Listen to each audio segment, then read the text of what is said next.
did ping and it went off and you got caught. Dismembered, decapitated. It's probably because you're trying to hide something and make sure certain details don't come out.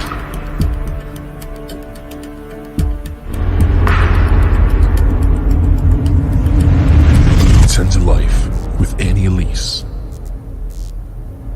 starts right now. Hey everybody, welcome back. Thanks for jumping on so quickly with me. Do me a favor, I am using a camera that I normally don't use, and I have literally my laptop right here in my lap to control the chat and try to manage what I'm doing. I think I got the audio working. Just let me know in the chat if everything's all good, please. I see, Cheryl, you were saying I'm not great with technology. Amen. I am not good with technology. So please, guys, let me know. All right. So thank you guys for joining. We're going to get started here in just a couple of minutes. And good. And so my name's Annie. Sorry for those of you guys who don't know. This is the channel name, Tend to Life, right here. Finally getting the new setup, full swing.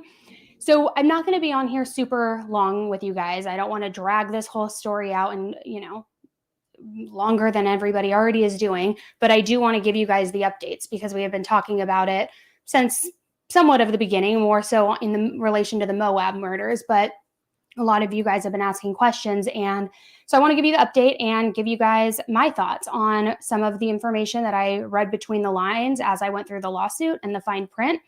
Something that I believe solidifies that Brian's parents absolutely knew that he had killed Gabby, not just, this gut feeling that we all had the entire time, right? But actual concrete proof now.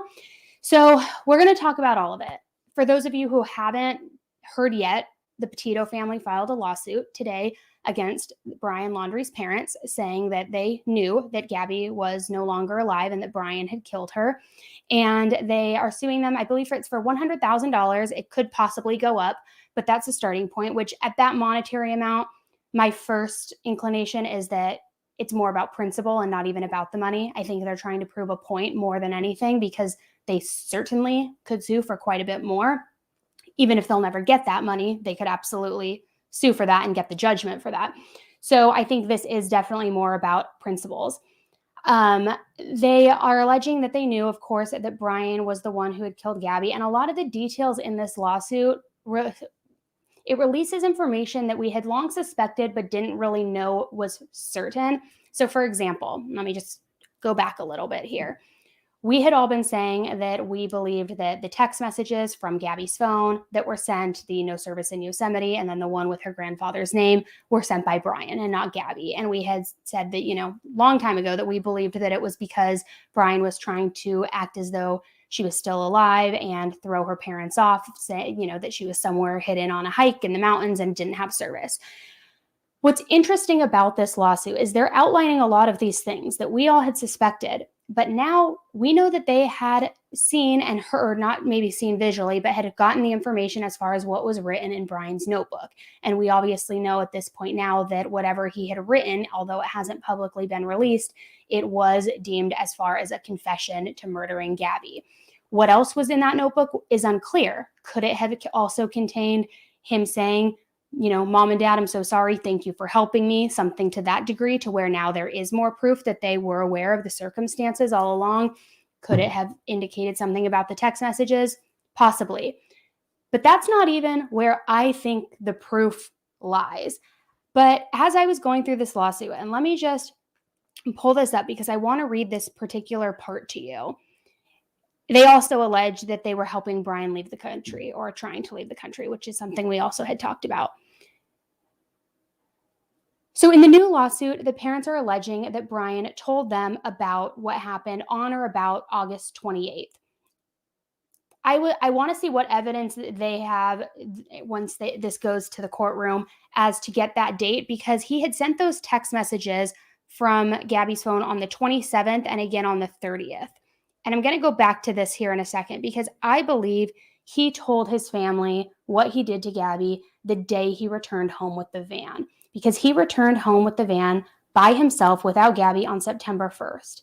And according to these documents, Roberta Laundrie paid their attorney the retainer on September 2nd, immediately after Brian returned home.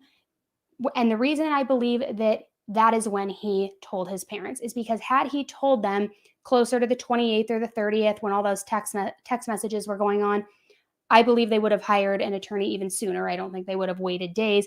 And I believe that attorney would have obviously advised, you don't send any text messages, you don't do anything, you don't communicate with anybody, because as soon as they did pay that attorney the retainer on the 2nd is when all communication stopped. They weren't responding to Gabby's parents.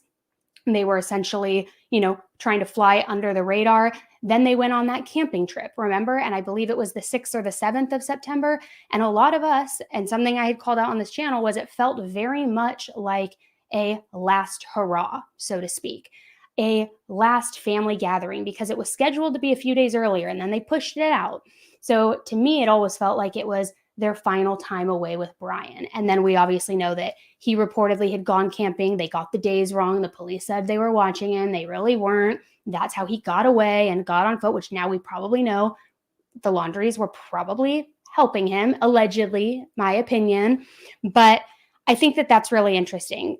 You're not paying an attorney a retainer the day after your son gets home with a van without his girlfriend unless you know something's up and unless your son has confided in you that something went down. So I think that piece of it, first and foremost, is very interesting. But then as we continue to go in through the lawsuit, it talks about, and I want to pull this up, let me just grab it really quick, guys. It says, while Joseph Petito and Nicole Schmidt were desperately searching for information concerning their daughter, Christopher Laundrie and Roberta Laundrie were keeping the whereabouts of Brian Laundrie secret, and it is believed they were making arrangements for him to leave the country. Now, to put this sentence, paragraph, whatever, in a lawsuit means they must have evidence that not only indicates that happened, but proves that it happened. And not only because people file frivolous lawsuits all the time, guys. Trust me, I've been served one or two, but that's not here nor there. But the fact that they are asking for a jury trial and that they are taking this to the courtroom and they're not trying to get some huge monetary amount again. And so the fact that they're asking for a jury trial means that they believe, any lawyer who files that, they believe that they have enough evidence to prove these allegations. And so to write in those court documents something that has been speculated but has never really wildly been talked about, but to write in that document, they believe that it's believed that the parents were helping him trying to leave the country. That is a huge thing. So there's also been conversation just in the community and everybody talking about this, will they be held accountable? Will they be charged for aiding and abetting? Will they be charged for harboring a fugitive? All of these things. Chances are, just from a couple of people that I've talked to and things that I've heard, more than likely not that. And I don't know why that is, especially if they do have evidence to prove it. I think that the civil judgment is probably where it would start. Maybe it would lead to criminal later. But from what I've heard, I don't know that that's a likely scenario. But even if they're, honestly, even if they are held accountable just in the courtroom and they have to pay a fine or don't even pay a fine, but just they have that smear and everybody says, we knew it. Now it's completely confirmed. I feel like that will be enough for a lot of people, not everybody, but that will be enough for a lot of people just to actually have the acknowledgement that they did participate in this and that they did participate in the cover up. So let me go back over to here. Let me pull my handy laptop back over here, guys. And as we go back through this a little bit, it just calls out again that they're seeking the damages of at least $100,000, stating that they suffered pain and mental anguish as the result of willfulness and maliciousness, 100%. And so when the attorney had reached out, or when they reached out to the attorney for comment, all the press that is reaching out, they have no comment. Big surprise. And Gabby's mom actually doesn't have a comment either, saying that the claim is speaking for itself. That is what her comment is. And again, I feel like that is just a very powerful statement because to me, if I were going to file a lawsuit like that, guys, I know everybody's different.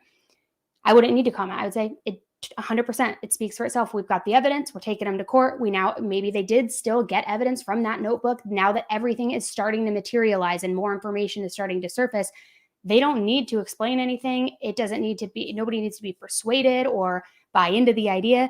It speaks for itself. We're going to court. We want a jury trial, and we're going to name these people for who they are, and we're going to hold them accountable for what they did. And I think that's really what's happening right now and what we're seeing. Let me pop back over here, and then I'll go into to your guys' questions in just a minute. Sorry, I know I haven't been monitoring the chat very well. But there was another thing I wanted to mention in here.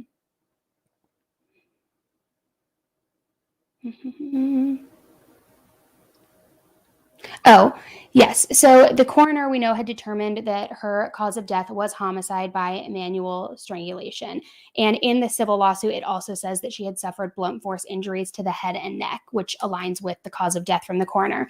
But as a reminder, for those of you, and I don't know if everybody watched it, but when there was that press conference when we first learned of Gabby's cause of death, do you remember there was that slip up from was it the coroner? I forget who was reading the results, where he cited DV, and he says a lot, like he at first says he's not going to go into the details and he can't speculate if that was the situation or what happened. But then at the end, he slips and says, you know, a lot of these DV cases, this is how we see it pan out, or he said something to that degree. And so the fact that it's just reiterated here again in the civil suit, again, just show, to me at least, makes me believe that they do have plenty of evidence to not only move forward with this lawsuit, but to win this lawsuit. And I do believe that a lot of that information came from the notebook, in addition to the fact that they paid their attorney a retainer on the 2nd of September. Now, I know I had earlier said that maybe that I didn't know that he would have necessarily called his family and confided in them about what happened around the 28th, because he still had made a text message from Gabby's phone on the 30th, and any attorney would have advised him to, obviously to not text and not involve himself. But they are outlining the date there, that saying they believe that Brian confided in his parents on or around August 28th. So it is possible, too, that he did, in fact, tell his parents then, but that they had called the attorney. Maybe they hadn't heard back, or maybe they hadn't, paid the retainer to get the contract on, who knows what. And maybe that's why he sent the other text message. But if they're citing that date in the lawsuit, they very well might have phone records of a phone call from them to Bertolino on the 28th or the 29th, and then they just paid the retainer a couple of days later. That also is a very big possibility. But again, it's my belief that he came home with the van, told them, and the next day they called the attorney and paid the retainer. And then a few days later, they go on this big, joyous family camping trip, which I get now as I'm talking through it. I had said that I always thought that camping trip was a last hurrah of sorts, like a last family outing, a last family vacation before he either goes to jail or unalives himself or whatever the situation was going to be. And now that I think about it, it just kind of bolsters that theory even more, because at that point, it had been before they went on the trip, it had already been a few days since they paid that retainer. So they certainly already knew that something was coming down the pike and that justice was going to be coming one way or another for Brian. And so they did use that as an opportunity to have one last family outing, which I think is absolutely disgusting, and maybe one of even actually the worst parts about this entire situation, because while you had Gabby's parents heartbroken, looking for her, wondering what was happening, asking you for answers, you're taking the time to go on a camping trip with your son, who you know what he just did, while they're desperately looking for their daughter because you want more time with your son and you want more memories with your son. But what about the memories that they deserve with their daughter? And I get, it's just that particular situation, I feel like, is almost one of like the worst things in this whole thing, just the blatant disregard and humanity in the entire thing. It just blows my mind. So let me go back over here really quick, guys, and let me answer a couple of your questions in the chat. Like I said, I'm not going to stay on here too long and like beat a dead horse on this. I shouldn't have said that expression, but I feel like there's so many people out there who are just like draining and milking this and other cases too, for like every other word, and like dragging these on for 2 or 3 hours. And it's like, you want the information, you want us to summarize it, here it is, and here's my thoughts. But if you want more information, reach out to me after and we can continue talking. But I want to keep it quick and concise for you guys, because I know we don't have all day. Jill, I did do an upload this morning. Yes. So I'm glad you took a look at that. Okay. So let's see. Whine About It, True Crime and Mysteries is saying, I'm a person who is guilty of staying. I know she felt desperate, scared, and hopeful he'd change. I still, and it's gotten bad before, believe I'd won't be actually killed, I hope. Well, I hope you are in a safe situation now. If you aren't, I highly encourage you to reach out to somebody and get in a safe situation. But yes, more times than not, and I think the statistic is that it takes, I want to say 8 tries to successfully leave. Is that right? I think so. It's not easy. Oh, Mary, you are saying, you're putting in here a quote from the attorney. As I have maintained over the last several months, the Laundries have not publicly commented at my direction, which is their right under the law. Brutally, no. I can't. And I do want to know where that 20 grand, when it was deposited. What was the date that that 20,000 was put into Brian's bank that then Roberta, guys, wait a minute. And maybe I'm just like, maybe I've got my tinfoil hat on right now. But if they're alleging in this lawsuit that they have evidence and know that Roberta and the father, Chris, I can't even think right now. The Laundries, the parents were going to help him get out of the country. Could they have given him that 20 grand to help him and get that head start, which so many of us had talked about, obviously, as an option. And then he obviously unalived himself. And so they went to court trying to get that $20,000 back. Is that the proof that they were trying to get him out of the country? Maybe.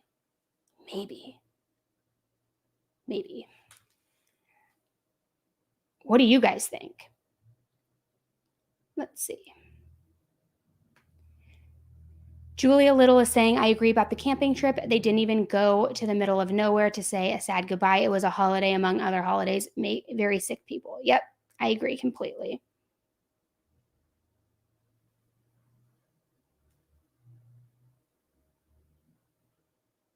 Oh, I see that you guys are putting in his statement that I just read. Thank you.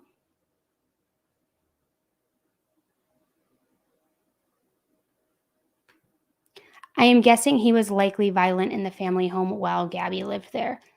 Hopefully not.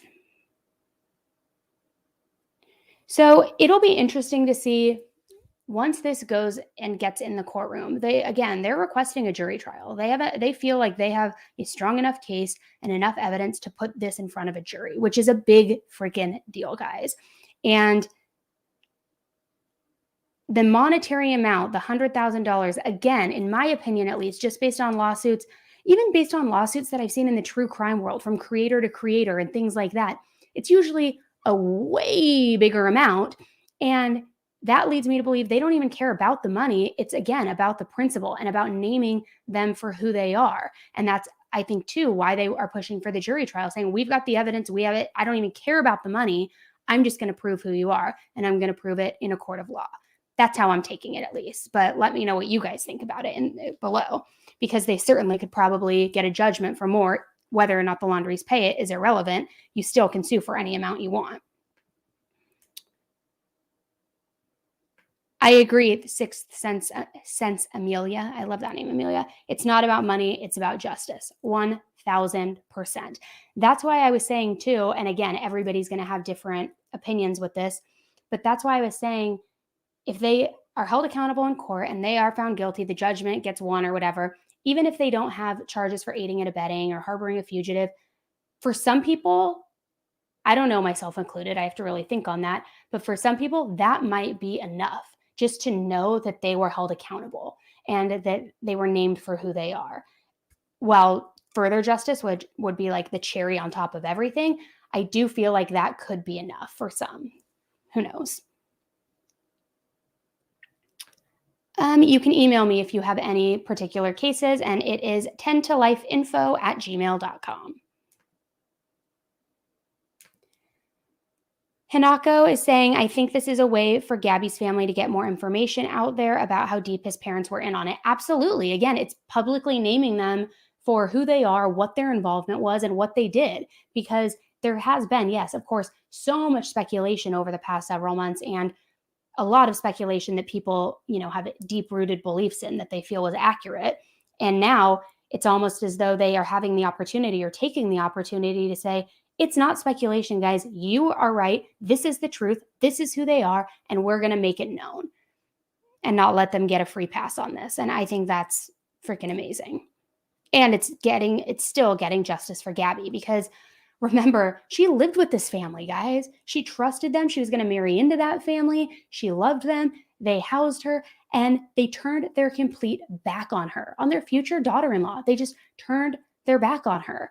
And when they were supposed to not only protect her, but, and I get it, maybe at some point, you're going with your kid. I don't know. But like, to not answer the phone calls from the parents, to not allow them to have her stuff right away, all of these things, it's like, you did wrong by Gabby just as much as Brian did. And so holding them accountable still is ultimately at least getting some justice for Gabby, now that Brian can't be held accountable in the courtroom, at least. But I'm sure he's being held accountable, in hell, where he is. HE double hockey sticks down there.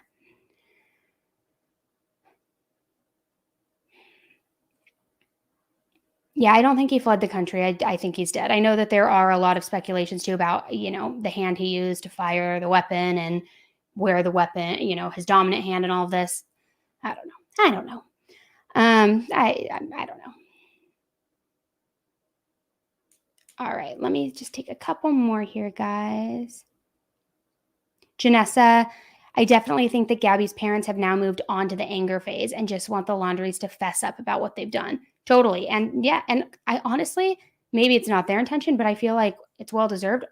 Let's publicly shame them a little bit. Like, nobody is more deserving of it. I agree, Crimson Rose. Not only did he show up at their house without Gabby and with her van, but then they pay their attorney a retainer literally 18 hours later. 18 hours later, maybe even less, actually. I think a little bit less. Like, hello, come on.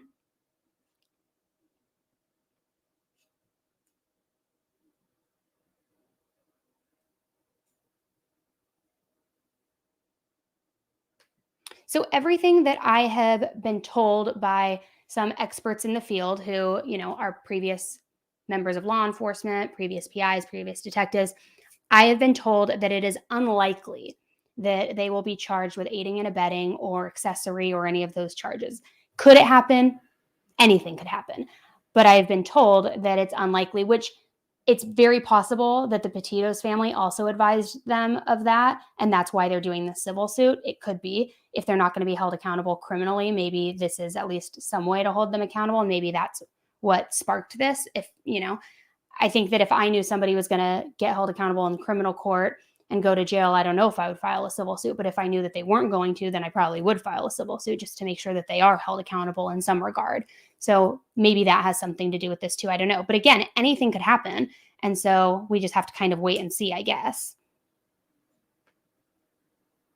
I agree. The Laundry should just be effing honest. Amen. All right, guys. So as I promised, I wanted to keep this a little bit shorter, on the shorter side, just because I don't want to drag it out forever for you guys.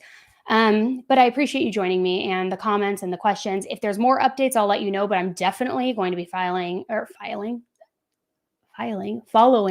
this civil suit to see what it is that they have as far as evidence against the Laundries.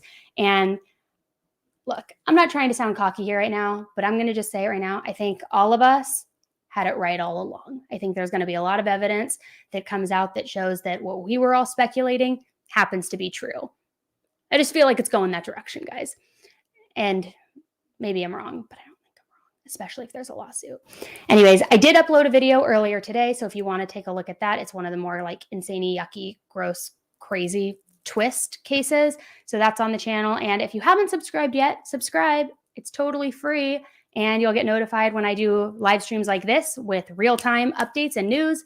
And you'll also get notified, if you turn the notification bell to on, you'll also get notified of new videos on cases that I upload during the week. So I hope you enjoyed the channel. I hope you enjoyed the conversation today. Please give this video a thumbs up and keep Gabby's family in your thoughts, guys, because this is just absolutely bananas. So sorry, dirty Laundries. It's time to take out the laundry and the trash, which the trash is you. All right, guys, have a great weekend, and I will talk to you very, very soon. Bye.